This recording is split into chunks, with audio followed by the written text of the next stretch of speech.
Okay, so geometric is a common ratio. I'll write that at the top.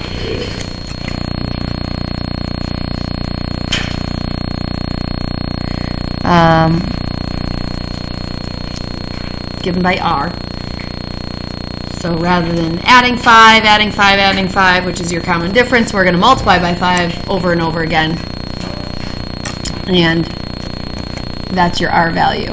So again, some of this busy work, writing the first 6 terms of a geometric sequence with first term 6, so a sub 1 is 6, and the common ratio is 1/3. So the multiplier is 1/3. So what's the next term? What's 1/3 times 6? 2. It's like 1/3 of 6 is 2. A sub 3 is 2/3. A sub 4. What is 2/3 multiplied by 1/3? Liz?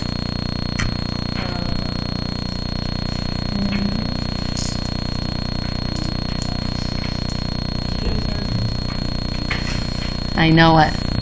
Our fluency with fractions. 1/3? No. 2/3 times 1/3. How's that? If you see it, does that help? Yeah, 2. We're multiplying. 2, 6. So then. We're multiplying. 3 plus 3 is 6. But we should be doing 2 9. 2/9. It happens to the best of us. It's what happens when a calculator has been attached to our hands for the past 5 years, right? And then our 5th term. Do you want to redeem yourself, Liz? Sure. 2. Very good. And your 6th term, Kendall. Good. So yeah, busy work. Find the 8th term of a geometric sequence whose first term is -4 and common ratio is -2. So, I mean, 8th, could we go through the busy work and go from the first to the second to the third? Of course we could, right? But there is kind of a shortcut and a pattern we should pick up on. So if the first term is -4, we're going to multiply by that common ratio of -2. How many times before we get to the 8th term? 7, right? Because the first time you multiply by -2, so multiplying by it only once is going to give you to the second term. Multiplying by the -2 twice will then get you to the third term, and so on. So you're going to multiply by -2 7 times.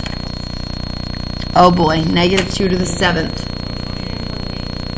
-128. Oh, is it? You gave me what I was after, the number. And then that is a positive 500. Let's see. 4 times 125 would be 500. And then there's 3 add-ons times 4 is 12. Good, Connor. Okay? So here's your formula, your explicit formula. Okay? To get to any nth term, you take the first term and you multiply it by r to the n minus 1 power. Okay? I will tell you, though, similar to yesterday, this is limited just to the first term, the way that it's, most often written. I would prefer if they allowed you to do it, or they wrote it with a K, a generic K term, so that way you're not strapped to just a first term. If they give you the 9th term and ask you for the 27th with the common ratio given, you should be able to use this formula, and it just makes everything much faster. Makes it a 1-step process instead of a 2-step process. Again, I almost wish this was more acceptable. If I was writing your textbook, I would give you this one. But does that make sense to you? Liam, I'm going to give you time to think, because I can see you're wearing a thinking expression on your face. Oh! It was today. I did screw it up. With good reason. It's n minus k. You're correct. Sorry. Sorry.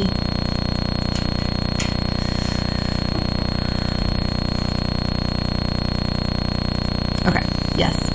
Why does if you were to use this formula and do it like say the sixth term or the fifth term on the first example we did it wouldn't work. You would get the same answer.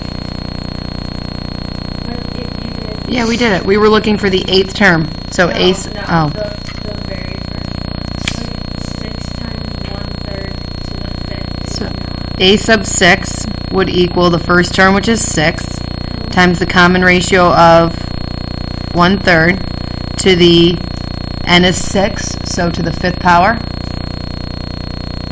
Yes, we started with 6 and we multiplied by 1/3 5 times. Here was the first, here was the second, here was the third, here was the fourth, and here was the fifth.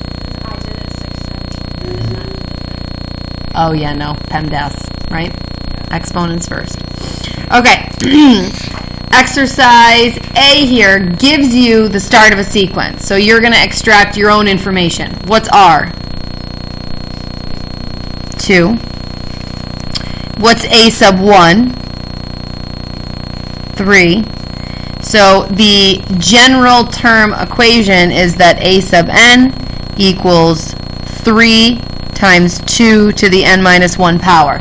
And it's important to say, kind of piggybacking off of Jalen's previous comment on the earlier one, is we absolutely cannot make this 6 to the n minus 1 power. That would definitely be wrong, right? You cannot do multiplication before this 2 is raised to its own power. So this would always come first, and then whatever you get would get multiplied by 3. So this definitely is not 6 to the n minus 1. Do not do that. Okay?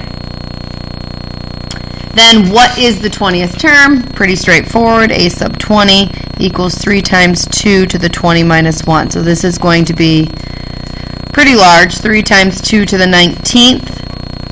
This would be a calculator question unless it was multiple choice, and it might be written in that final. But 2 to the 19th is going to be gigantic. I'm just curious what... I don't know that if your calculator is going to get this large.